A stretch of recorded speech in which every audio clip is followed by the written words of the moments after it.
The X Zone radio and TV show is largely an opinion talk show. All opinions, comments, or statements of fact expressed by Rob McConnell's guests are strictly their own and are not to be construed as those of the X Zone radio and TV show or in any manner endorsed by Rob McConnell, Relmar McConnell Media Company, Talkstar Radio Network, its affiliated stations, or employees.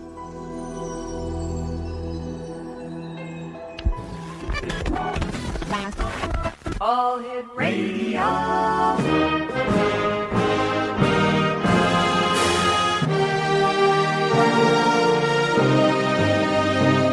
Welcome to the X Zone, a place where fact is fiction and fiction is reality. Now, here's your host, Rob McConnell.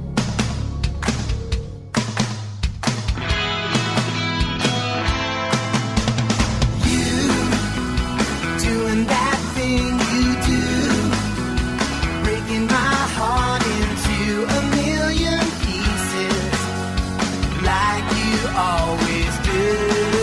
And you don't mean to be cruel.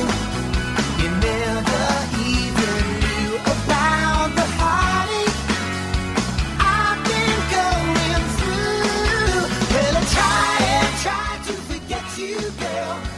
And welcome to the X Zone, everyone. My name is Rob McConnell, and for the next 4 hours, I'm going to be your host and your guide as together we cross the time-space continuum to this place that I call the X Zone.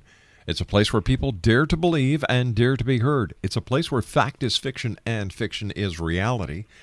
And the X Zone comes to you Monday through Friday from 10 p.m. Eastern until 2 a.m. Eastern on the Talkstar Radio Network, the X Zone Broadcast Network, UK High Definition Radio, Euro High Definition Radio, Star Cable, and our growing family of broadcast affiliates right across Canada, the United States, the Caribbean, Central America, South America, the Pacific Rim, Asia, India, Africa, and Europe. Worldwide toll-free, there's only one number, 1-800-610-7035.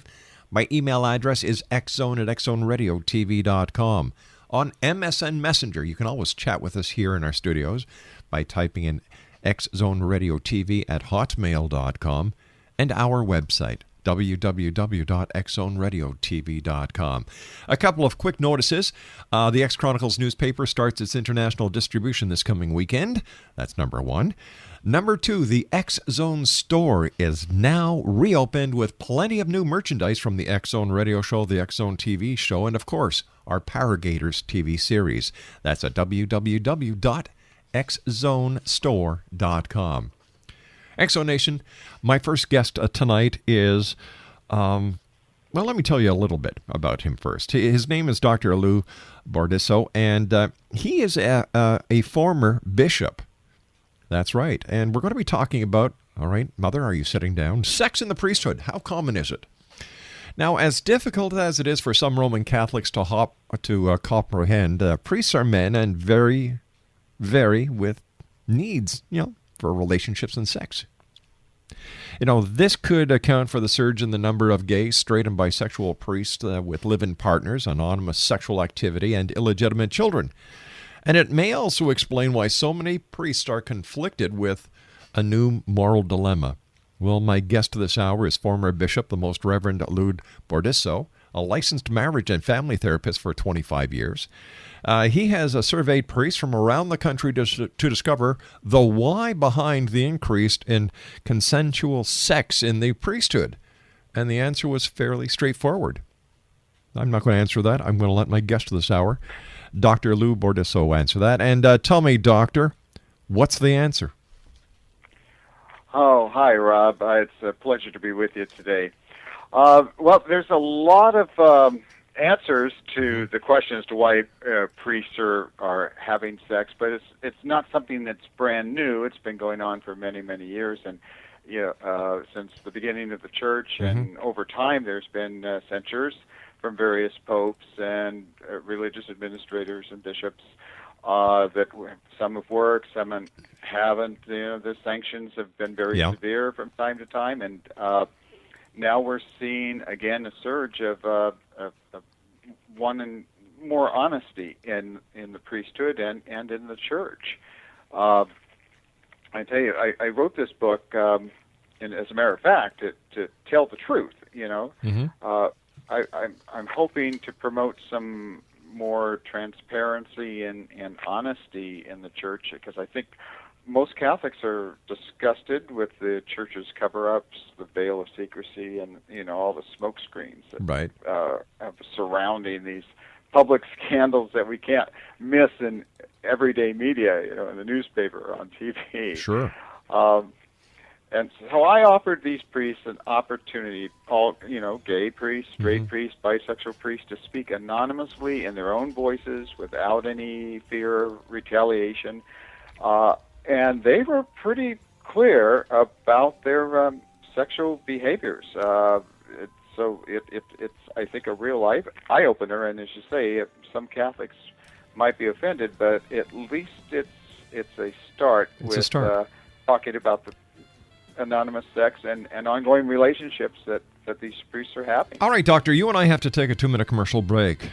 When we come back, Exo Nation, we're going to be talking about, are you ready for this? Sex, Celibacy, and Priesthood. That's the name of the good doctor's new book, Sex, Celibacy, and Priesthood. His website is www.sexcelibacyandpriesthood.com. I'll be back on the other side of this break with Dr. Lou. Don't go away.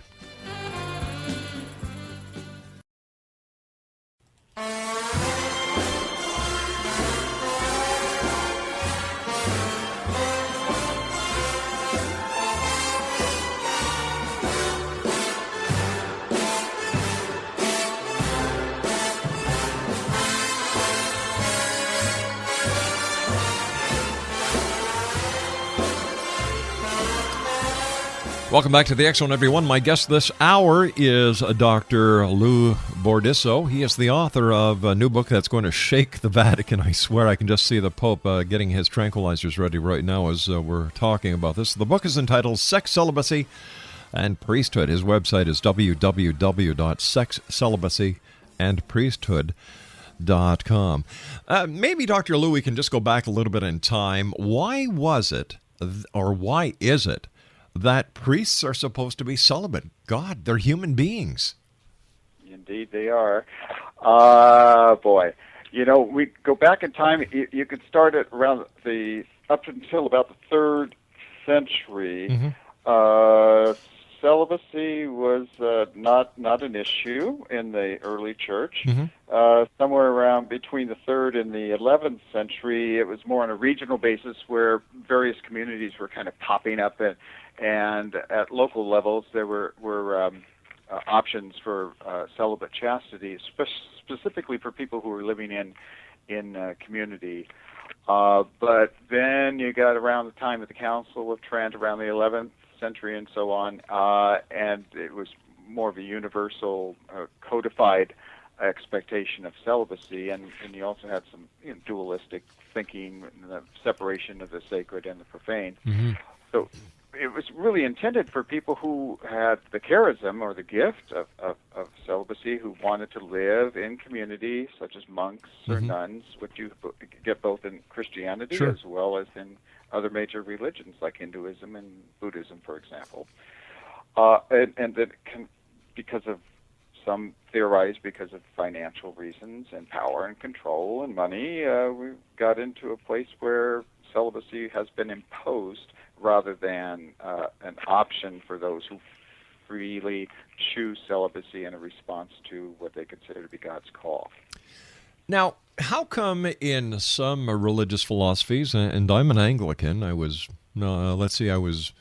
baptized a Roman Catholic, but then my mom got into an argument with the church, and we left that church, and then I was rechristened an Anglican. Yes. There are members of the clergy in the Anglican faith that are married, that are living in relationships.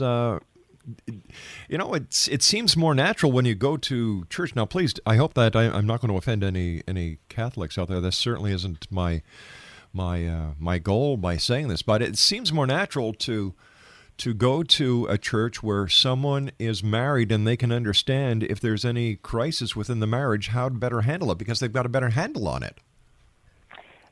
Indeed, and in the Roman Catholic Church, Mm-hmm. I think that congregations are much more receptive to married deacons who are ordained clergy when they're preaching, especially around sexuality, marriage, family issues, than they are of quote-unquote celibate priests. And we also have, by the way, unfortunately, is the more conservative end of the Anglican tradition coming over to the Roman Catholic side to find some refuge in their conservative agenda. But nevertheless, we do have married Episcopal priests coming to be Roman Catholic priests, and they are also ordained and have families and are being supported by the church. So it's in today's Roman Catholic Church, there are, in fact, married clergy. We have, obviously, deacons and newly accepted Episcopal priests. And I'm not so sure if there's Lutherans now I'm thinking about it, but there may be a few Lutherans mingled in there. You say that most priests view celibacy as something imposed and unnatural. Can you elaborate on that, sir? Mm-hmm. Well, celibacy is a condition for ordination in the Roman Catholic Church. Now, I was ordained within the old Catholic Church, which, by the way, is in full communion with the Episcopal Church, traditionally. And I left the old Catholic faith tradition when I retired, and I actually reconciled with Rome, but I'm not in active ministry. I am in private practice, but it is definitely something that's not a calling for all people who are wanting to be priests. Now, I don't think there's a lack of vocations. I think that there's just a lack of creative thinking on the part of the Roman Catholic authorities. And we have women who want to be priests. Right. We have married priests who want to return to the priesthood and never got laicized. And we have also people who feel called to a true gift of celibacy and celibate chastity. It's just a matter of the church recognizing the vocations that are already there. I do not believe there's a vocations crisis. I think there are plenty of people waiting in the wings, wanting to get into active ministry in the church, but the church is not willing to extend an invitation to those who are already married or other than deacons. Is this another way that the Catholic Church and other religious philosophies are trying to modernize themselves? Because it seems that the old doctrine isn't working with today's society. Yes, and I would say that the downside of imposed celibacy, as you say, is not working. Yeah. Imposed celibacy, unfortunately, has become a safe haven for men who enter the seminary who have unresolved sexual conflicts, or even a hiding place for seminarians and priests who have arrested psychosexual development. And so we have sexually immature men who are drawn to quote-unquote celibate priesthood who want to deny their sexual feelings, and their sexual feelings comes out in negative ways, and they have sexual acting out, and it leads to all sorts of possible sexual violence, abuse, addictive sexual behaviors, or other, addictive behaviors like we're all aware of. At least this is talked about: alcoholism in the priesthood, or other substance abuse, gambling, or people who want to are addicted to work, right? Or perfectionists. So their denial of their sexuality and their sexual urges is coming out in all sorts of negative ways. When somebody enters the priesthood, are there any psychological profile examinations that they go through to see if they can live up to the reputation and the power that a priest actually wields in his community? There are. The screening has gotten much more intense since the scandals have come to light with consenting adults, as well as the whole pedophilia issue, which is a separate issue. But the screening is definitely there. What I would say the seminaries are still lacking in this regard is an open and honest discussion while a person is in formation about sexuality and sexual orientation, because there's still the fear of retribution or retaliation if you talk openly in the seminaries or in houses of formation. Rarely, if at all, do seminaries or formation programs. Some scholars have actually surveyed in a systematic way all seminaries in the United States, and there are no classes in the virtues and values of healthy celibate living. Absolutely none. Now, there are some classes in some seminaries on sexuality, human sexuality in general, and homosexuality in particular, so that they can teach the formal and official disciplines of the Roman Catholic Church in the seminaries. But for individuals to discuss this in a seminary program with other seminarians or with the staff or authority figures is really putting themselves at risk of not getting ordained. So therefore you have this culture of duplicity and deceit and dishonesty, and it's this don't ask, don't tell type of situation. Has there been any comment from His Holiness or members of his Vatican staff when it comes to, the release of celibacy within the Roman Catholic Church? Yes, and it comes down on the side of the traditional understanding of celibacy. This Pope in particular, and John Paul before him, the second, have been very, very staunch about retaining the traditional understanding of celibacy within the Church, and they seemingly do not want to budge on this issue. Nor do they want to have any discussions around women clergy. But those are two issues that are non-negotiables with this particular Pope. But that's not to say things can't change. Yeah, exactly. This is not a dogma of the Roman Catholic Church. It's a simple practice and discipline that was instituted around the 11th century, and it can change as other things have. I mean, Roman Catholics are familiar with not being able to eat meat on Fridays, for example, and for years on end, for centuries on end, and then what happens? Things have changed. That's a discipline. That's not a dogma in the Church. So just as that has changed, although it's obviously a different example, celibacy in the Church and the practices and disciplines of celibacy in the Church can move forward. It doesn't have to remain as static as it is. You and I have to take another break, Doctor. We'll be back on the other side of the news. Exo Nation, a very interesting conversation with a very interesting man. He's the author of Sex, Celibacy, and Priesthood. His name is Dr. Lou BORDISSO.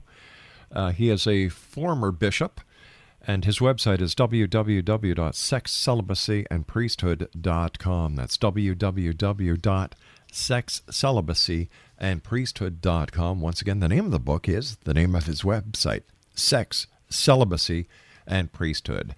I'll be back on the other side of the news with some fine words from our sponsors, with our good guest this hour, Dr. Lou, as we continue from our studios in Hamilton, Ontario, Canada. My name is Rob McConnell. This is the X Zone. Don't go away.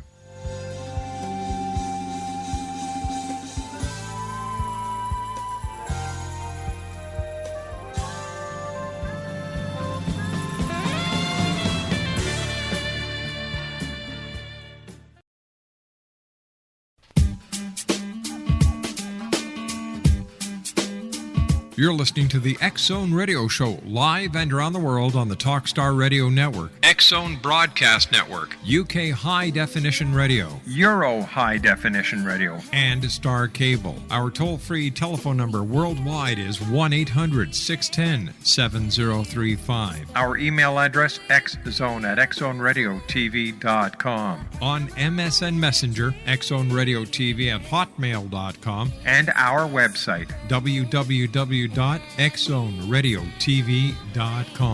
I believe it's meant to be, darling. I watch you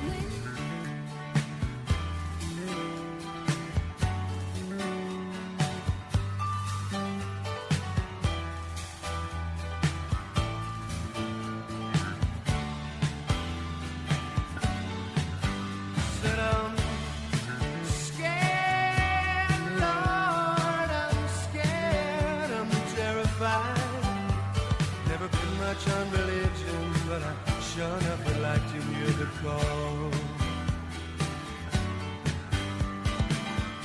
I'm scared, Lordy Lord, I'm shaking, I'm petrified. Never been much on religion, but I sure enough just fell down on my knees. Well, I've got to tell you something, Exo Nation. Burton Cummings should meet our guest this hour, Dr. Lou BORDISSO. He is a former bishop, and we're talking about Dr. Lou's new book entitled Sex, Celibacy, and Priesthood. His website is www.sexcelibacyandpriesthood.com, and that's andpriesthood.com.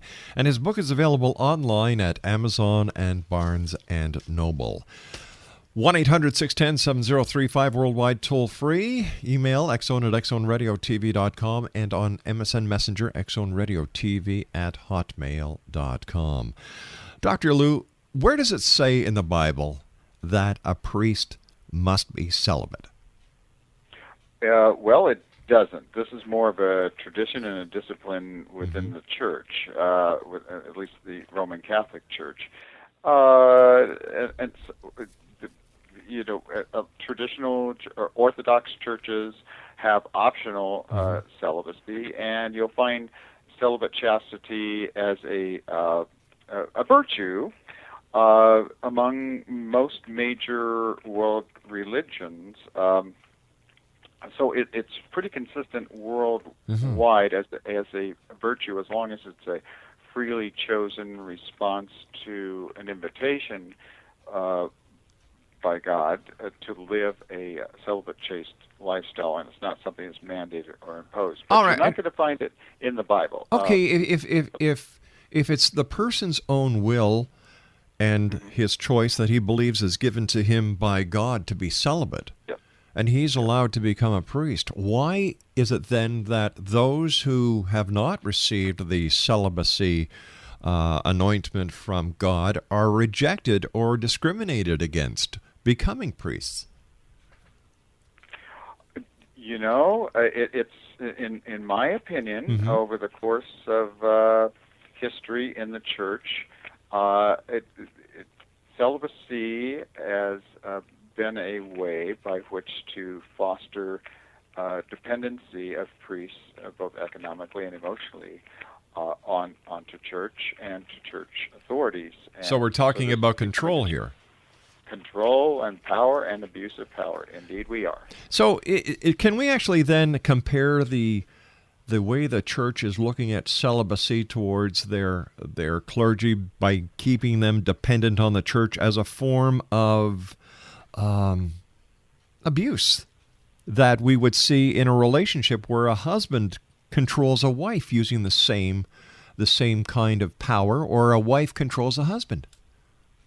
We can, but we have also some cooperation by the person who's being abused, in that there's rewards for those people who cooperate with this unhealthy system. It almost sounds like a Helsinki syndrome. Indeed. Yeah.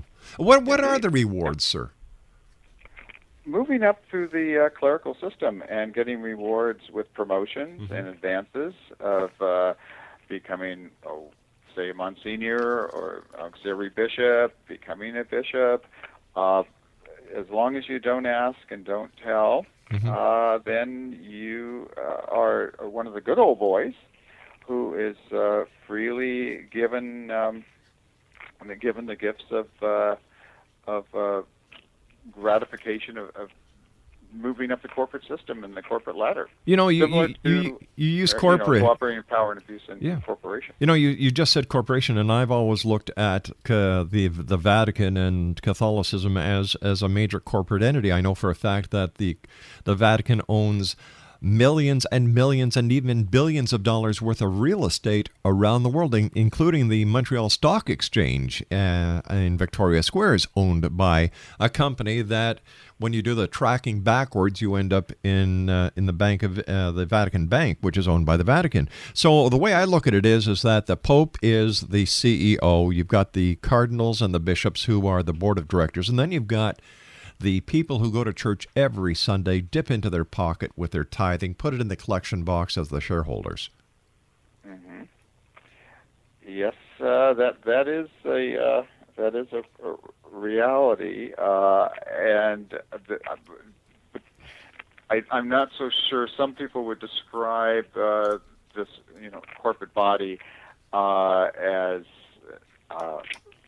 having a little more power and control at the local level from the top down, but that's not always the case. There's a lot of protections for, and in fact, that's one of the reasons it's so difficult under canon law to get some of these abusive priests out of positions of authority as, say, a pastor in a local parish. Why is it that canon law supersedes criminal law?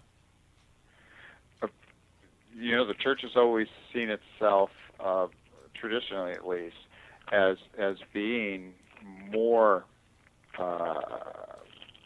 authentic, more genuine, if you will, than secular society. And so it sees itself in many ways as being not necessarily above the law, but better than civil law.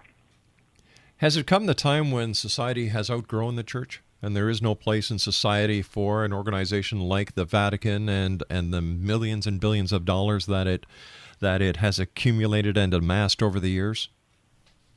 Well, I wouldn't go so far as to say we've outgrown the church, because it depends on, of course, how we're defining church. I would define church as the body of Christ and the people of God. Yes. So I don't necessarily, based on that definition, think we've outgrown the church. I agree with you there. A model of church Right. that's abusive. Yeah. Just like I believe the Second Amendment has been outgrown, because when the Second Amendment was written, the weapon of the day was a muzzle-loading, gun, and not the AK-15 or AR-15 that are being used today in shootings like the one in Aurora, Colorado. So where's the happy medium here then, Doctor? How do we keep both sides happy, but keeping the interest of those who, in my opinion, are most important here, and that's the parishioners? Well, first of all, we'd need to have, a transparent church. And so I propose, at least in the book, as one other person at least, who is a former Christian brother, Salm is the last name, S-A-L-M. But I go a little further in my book, and it's about the only time in the book that I actually offer my own voice and my own opinion. Otherwise, I remain silent unless the priest's voice speak for themselves. Right. But I propose that the church base its definition of celibacy and practice of celibacy not on the ideal of sexual abstinence, which is the traditional understanding of celibacy, but a model that is inclusive of all sorts of places a person might be in their journey of celibacy. So I would embrace the reality rather than the ideal, and view celibacy as what I would like to call progressive celibacy, as a person is in formation, or a priest who may have denied or repressed or suppressed his sexual orientation, and it's only now, as an adult, trying to mature and become a more healthy person, is discovering who he is sexually. So this model would include, the traditional understanding, but also those people who are occasionally going to be having a sexual encounter in order to move toward fidelity to their celibate vow.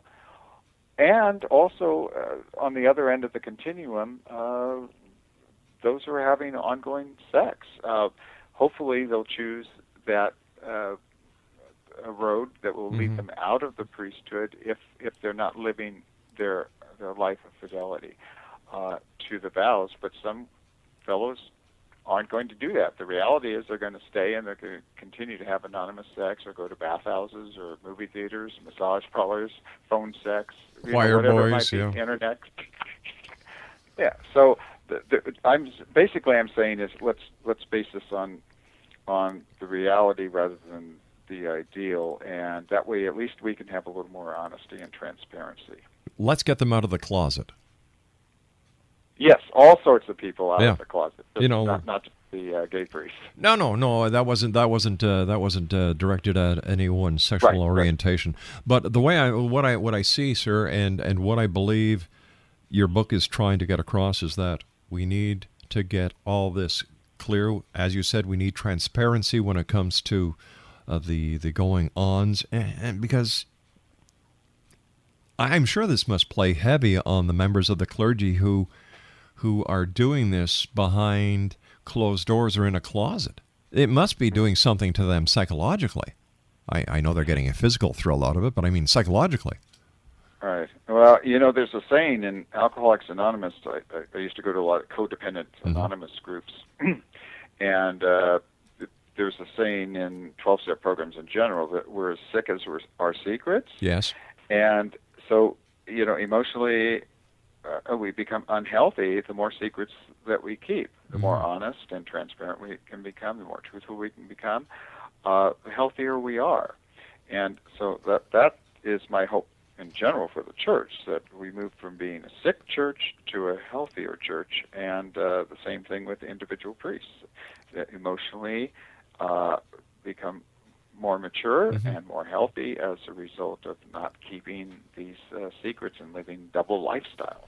Let me ask you this, sir. What have been the comments and feedback that you've received from friends and other members of the clergy on your book? It's been, oddly enough, I was thinking as I wrote the book that I was going to, the wagons were going to circle around me, and Catholic apologists were going to come down on me very hard. But the feedback I've been getting among friends has been positive, of course. Yes. But on the internet, I've been getting comments both from the far left and from the far right, both thinking I'm in their camp because I'm not very self-disclosing in the book. So they're making assumptions because the book is written in such a way that you can pretty much assume that I would be in either camp, and so I've had positive comments on both sides. Well, plus you're a licensed marriage and family therapist. You've been doing this for 25 years, so you've got credibility. Plus, you've been a bishop, so you know all sides of the story. Right. And I, by the way, I understand in some ways, and I might be in the minority of this, how some of the bishops might be offering some plausible deniability at the corporate level for legal reasons. I used to sit on a school board locally, and when teachers would get into trouble for various reasons, the board itself in a private charter school would circle the wagons and have plausible deniability until it was time to disclose information to the general public because of legal consequences and financial consequences to the school.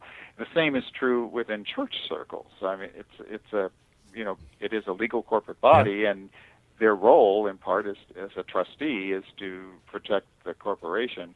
Sometimes and unfortunately, that's at the expense of the victims, and that would go for schools as well, by the way, or any corporate. But in this case here, there's no such thing as a shareholders meeting.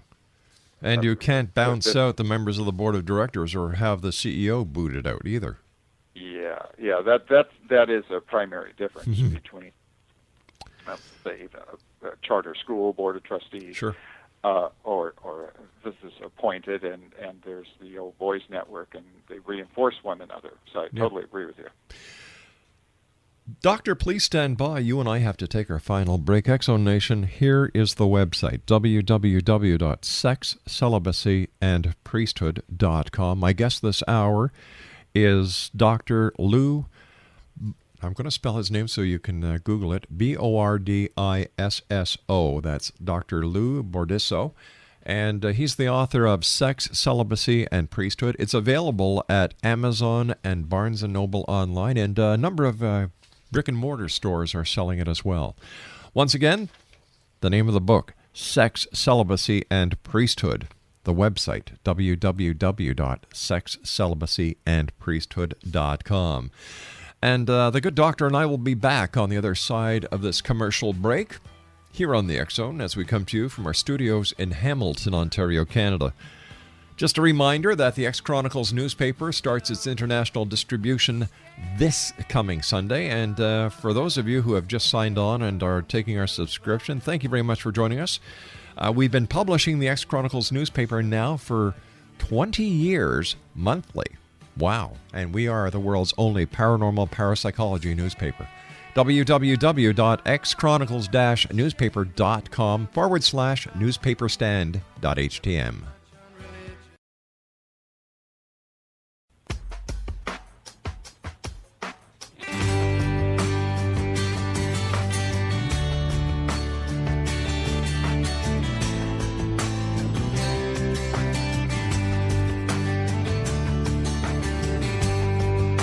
Somewhere there's a river looking for a stream. Somewhere there's a dreamer. Welcome back, everyone. Dr. Lou BORDISSO is our special guest. He's the author of Sex, Celibacy, and Priesthood. His website is www.sexcelibacyandpriesthood.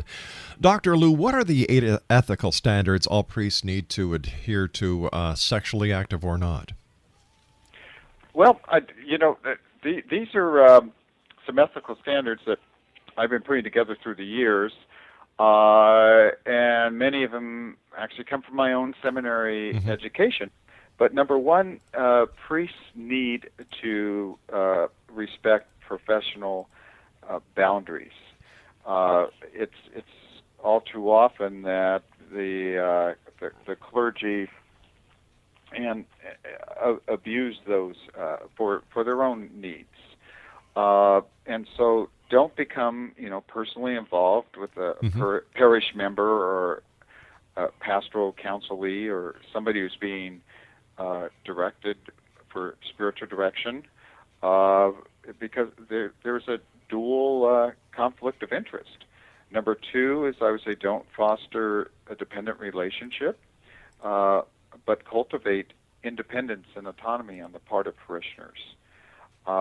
Third is to avoid living a life of duplicity and deceit, all of which we've talked about.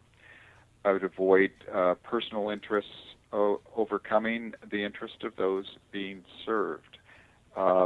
Avoid exceeding professional competency levels, which I see often. I certainly did as bishop.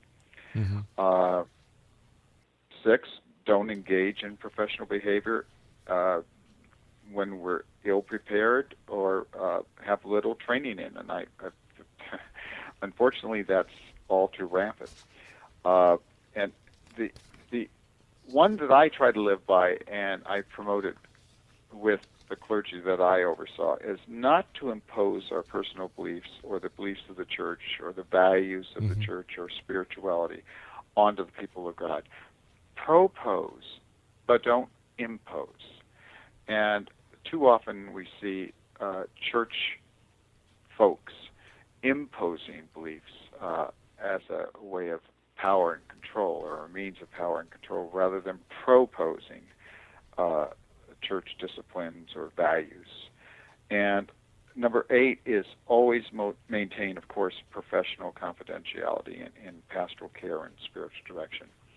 And sometimes that has been breached. I know that in Roman Catholic circles, at least the seal of the confession is respected, and it still has a high value. Right. But in some circles, you do see this breach of confidentiality. Wow. Well, Doctor, I want to thank you ever so much for joining us. I wish you much success with your book. I, for one, am thrilled that this book has come out, because I think it is well overdue, and my hat is off to you, sir, and I would love to have the opportunity of speaking with you again in the future. Oh, I'd be more than happy to, and I very much enjoyed speaking with you today. Doctor, take care of yourself, and once again, congratulations on a great book. X-Zone Nation, my guest this hour has been Dr. Lou BORDISSO. His website is www.sexcelibacyanpriesthood.com, and that's the name of his book, Sex, Celibacy, and Priesthood. I'll be back on the other side of this commercial break with the news at 6.5 minutes past the top of the hour, as the X-Zone continues from our studios in Hamilton, Ontario, Canada. My name is Rob McConnell. Don't go away.